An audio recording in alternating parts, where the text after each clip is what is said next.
Nama Tuhan, untuk waktu selanjutnya saya serahkan kepada Bapak Pendeta Domingus yang akan menyampaikan firman Tuhan. Baik, mari kita berdoa bersama-sama. Suara saya didengar gak? Dengeran, Pak. Ya. Yang lagi sembahyang di luar kedengeran gak? Iya juga. Bentar ya. Dengar Pak, dengar Pak.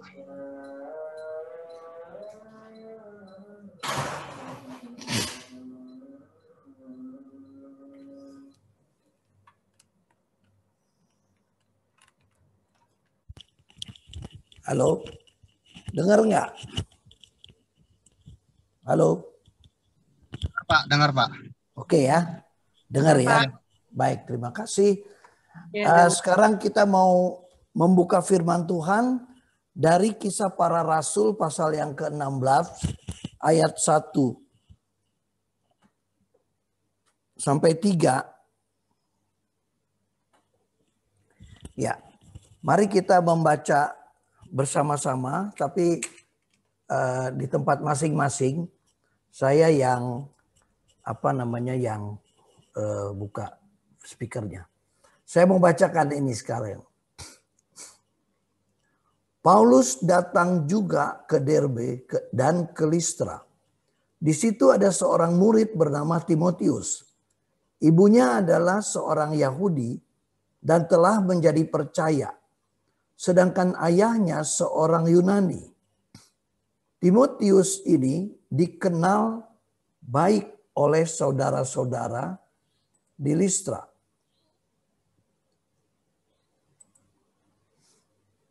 Dan di Ikonium. Dan Paulus mau supaya dia menyertainya dalam perjalanan.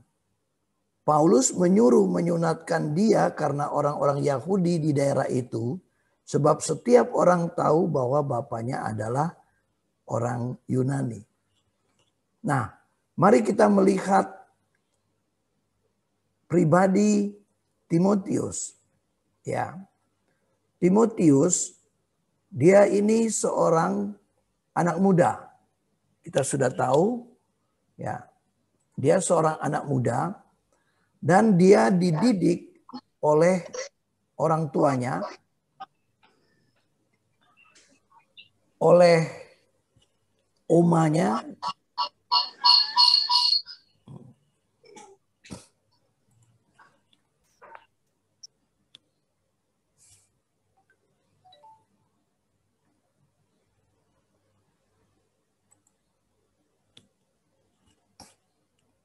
Halo. Ya. Ya, halo. Ya, Timotius dididik oleh ibunya dan juga omanya. Peran dari omanya, ya, dan ibunya, Lois dan Eunike, sangat penting untuk Timotius. Sehingga dia bisa bertambah dalam pengenalan akan Tuhan Yesus. Nah, Timotius pada masih muda, dia menyerahkan diri kepada Tuhan. Dan dia betul-betul taat, setia kepada Tuhan. Dengar-dengaran orang tua. Nah, apakah masih relevan apa yang dilakukan oleh Timotius pada masa 2000 tahun lalu? Dikaitkan sampai sekarang. Kebanyakan orang-orang muda seringkali mengalami sesuatu yang berbeda. Dan dia merasa tidak mau digurui. Kalau dinasehati, kebanyakan melawan. Dan menganggap orang tuanya kolot atau sudah tua. Atau jadul. Kita ini zaman now. Anak milenial. Nah, seringkali ini terjadi perbedaan dan akhirnya terjadilah konflik antara anak dan orang tua. Kenapa? Karena merasa yang satu zamannya berbeda, yang lain berbeda. Orang tua, dia hidup pada masa remajanya dulu 30 atau mungkin 40 tahun yang lalu.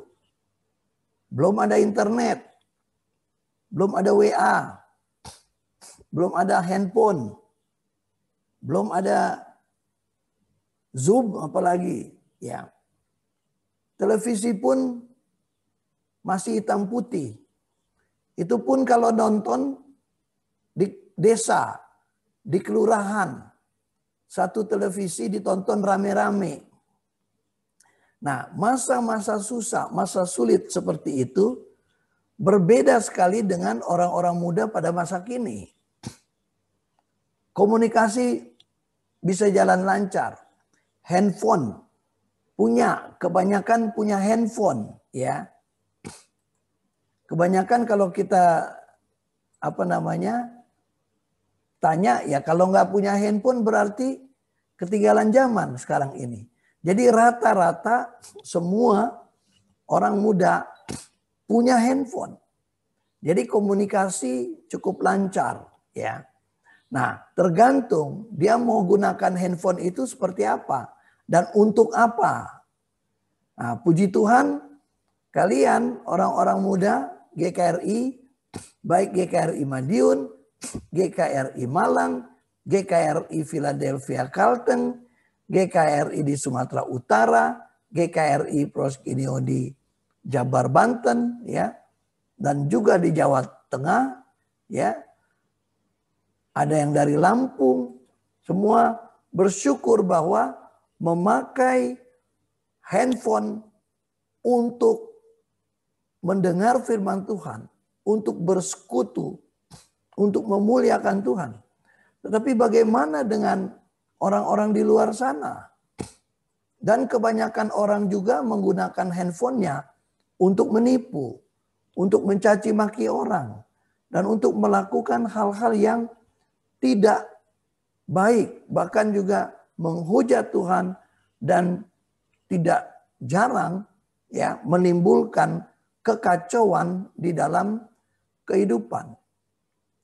Waktu lalu viral orang muda yang cukup terkenal karena dia terkenal di bidang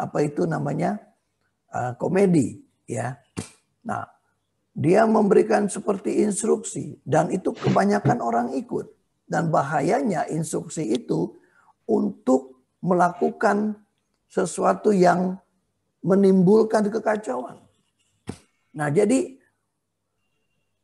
handphone yang dipakai, media sosial yang dimiliki, fasilitas yang ada bukan dipakai untuk memuliakan Tuhan, bukan dipakai untuk melakukan edukasi, tetapi dipakai untuk hal-hal yang membahayakan, yang tidak memuliakan sama sekali, yang bisa menghancurkan kehidupan bangsa dan negara. Nah, sekarang masih relevan enggak orang tua atau kehidupan Timotius pada waktu lalu dengan kalian semua pada masa kini?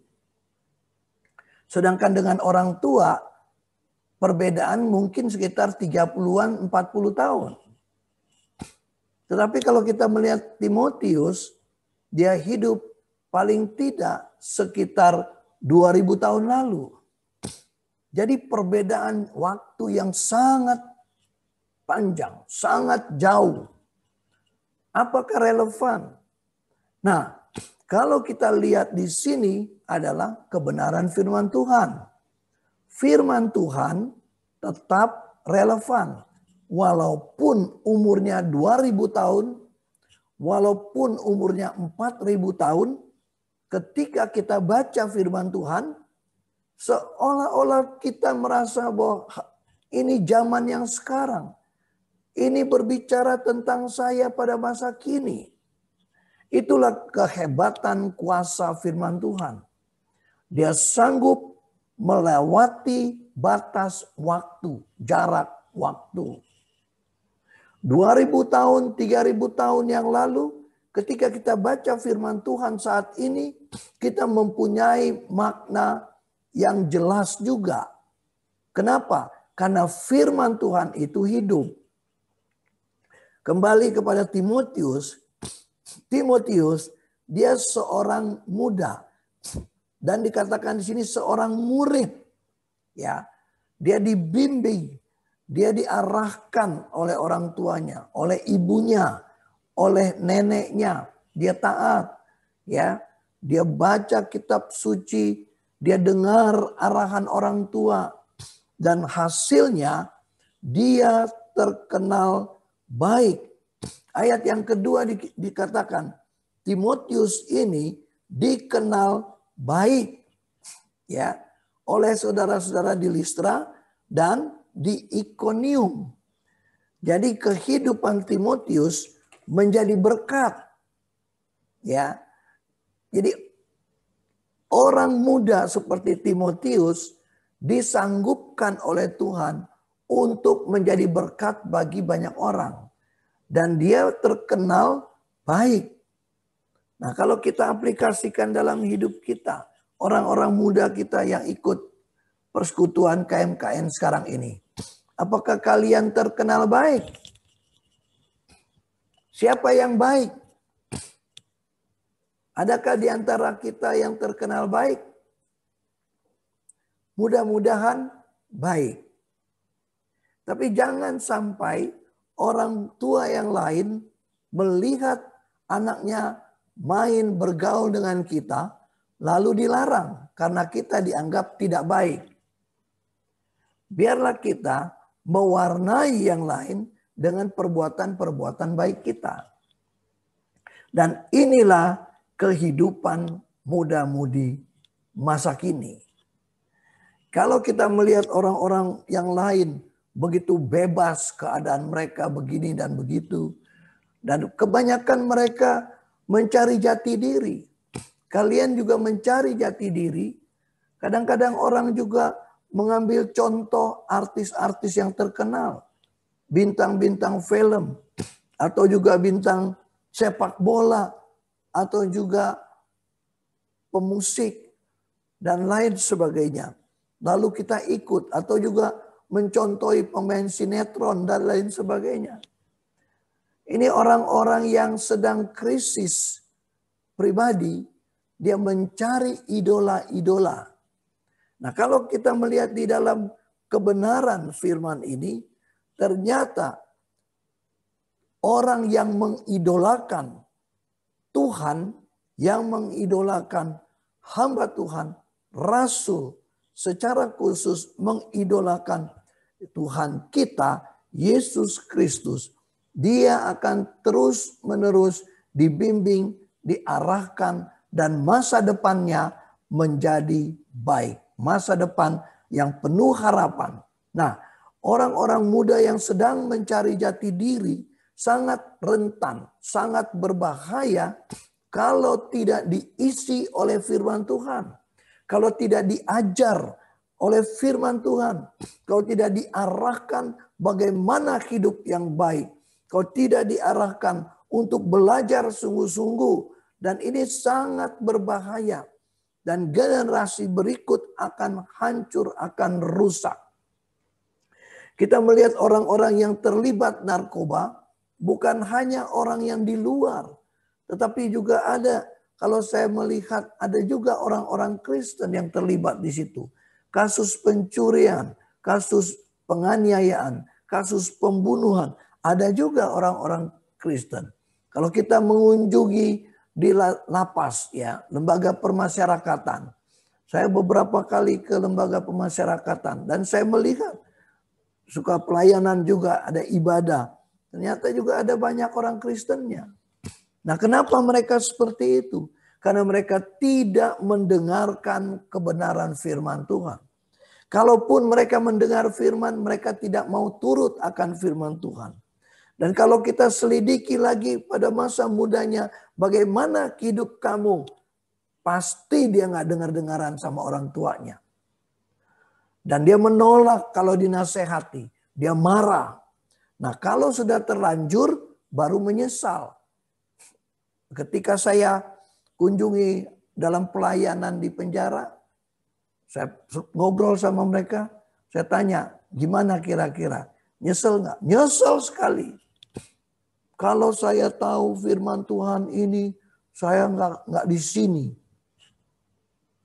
Nyesal. Lalu bagaimana kehidupan kamu dengan orang tua? Dengar-dengaran nggak sama orang tua?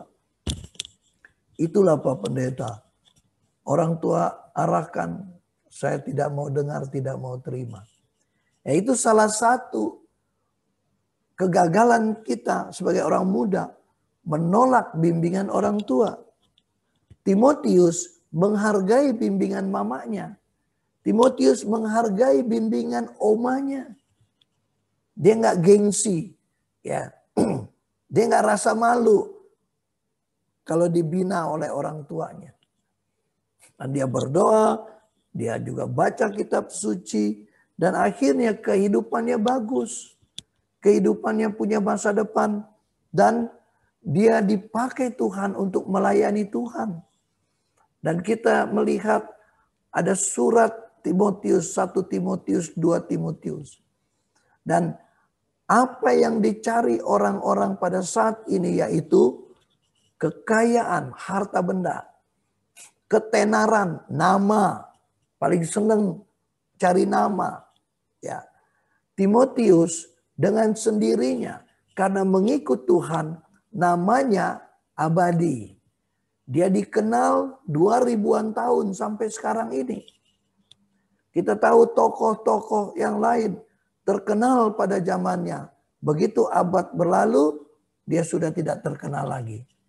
Tetapi Timotius, dia bertahan, dia terkenal. Kenapa? Karena ada Tuhan di dalam hidupnya.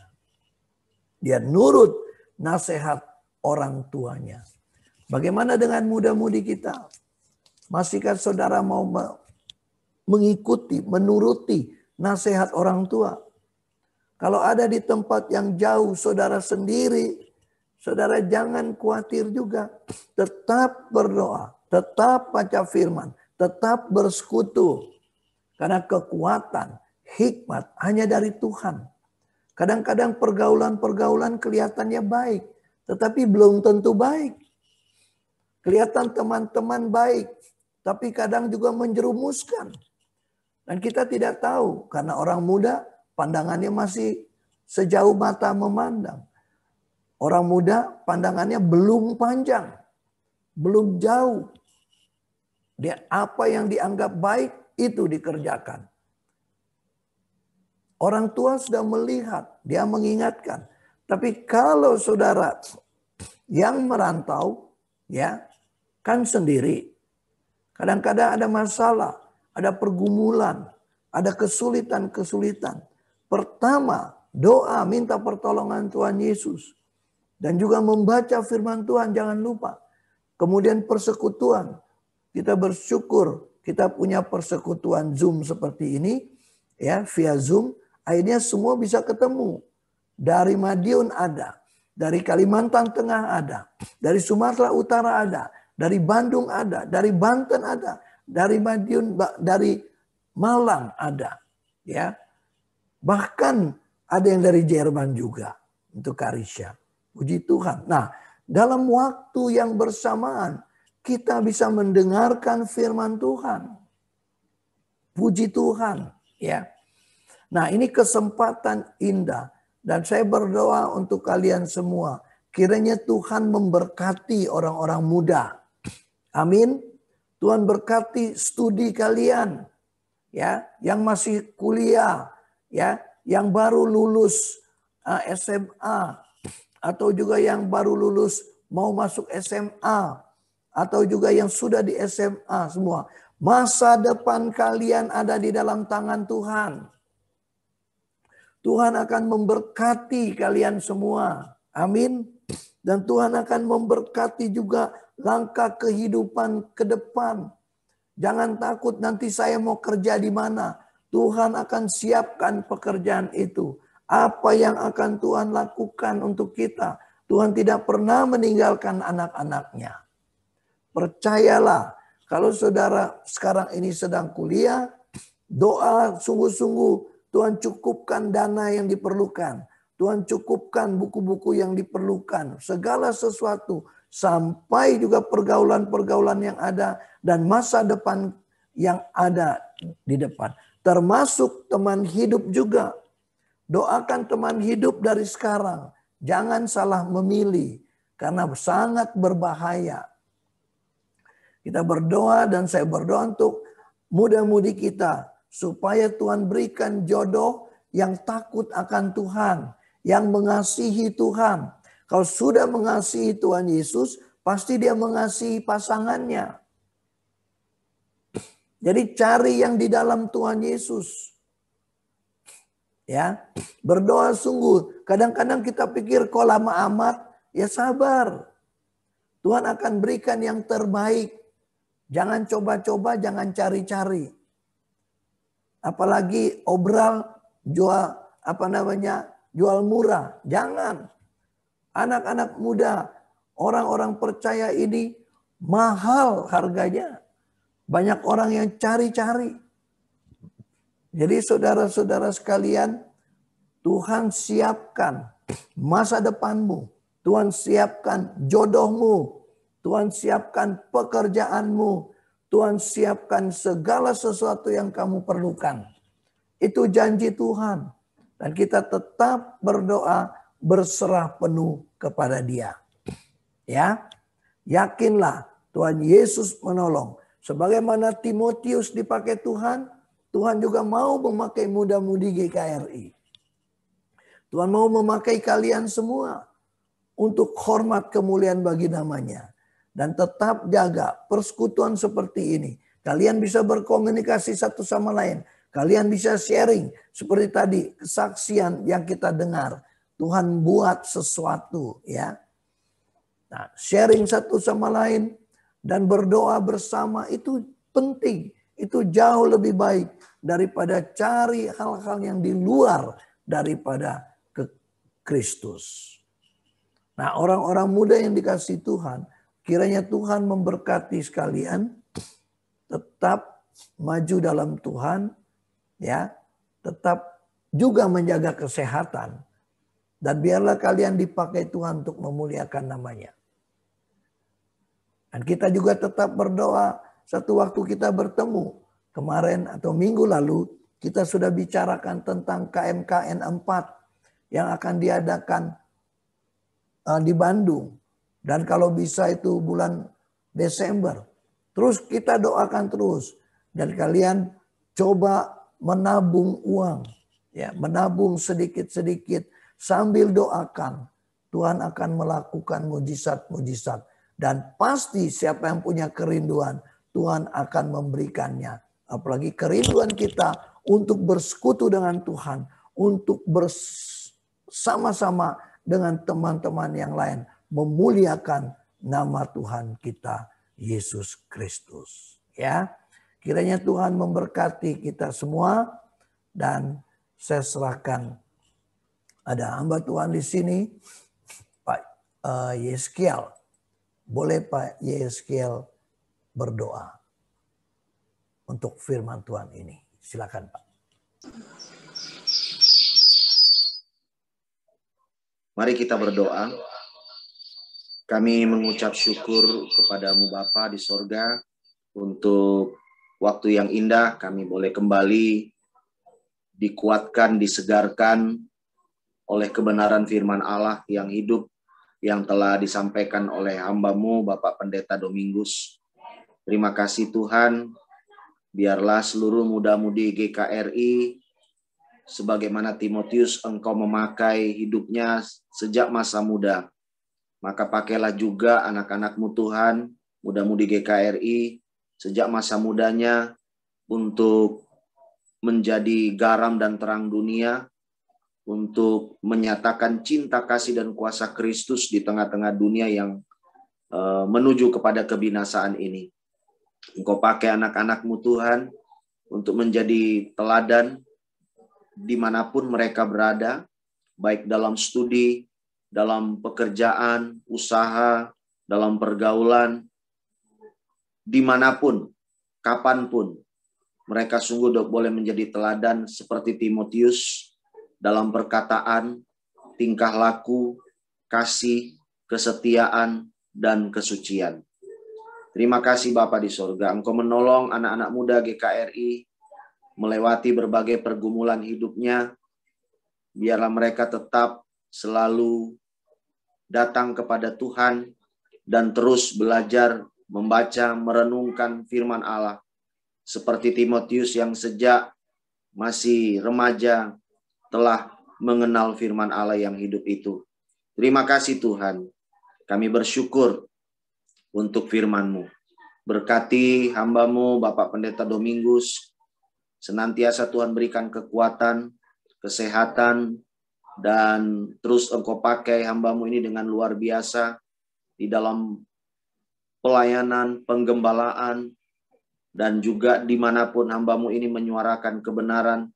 Biarlah di sana yang sakit disembuhkan, yang lemah dikuatkan, yang susah dihiburkan, yang terikat terbelenggu dimerdekakan, yang kekurangan dicukupkan, bahkan yang belum percaya pun mereka boleh percaya, bertobat, terima Engkau Yesus Tuhan dan Juru Selamat. Terima kasih Bapa. Berkati Bapak Pendeta Domingus dalam segala hal yang dia perlukan, dalam keluarga dan juga di dalam pelayanannya. Terima kasih Tuhan Yesus. Inilah doa kami, dalam nama-Mu Yesus kami bersyukur. Amin.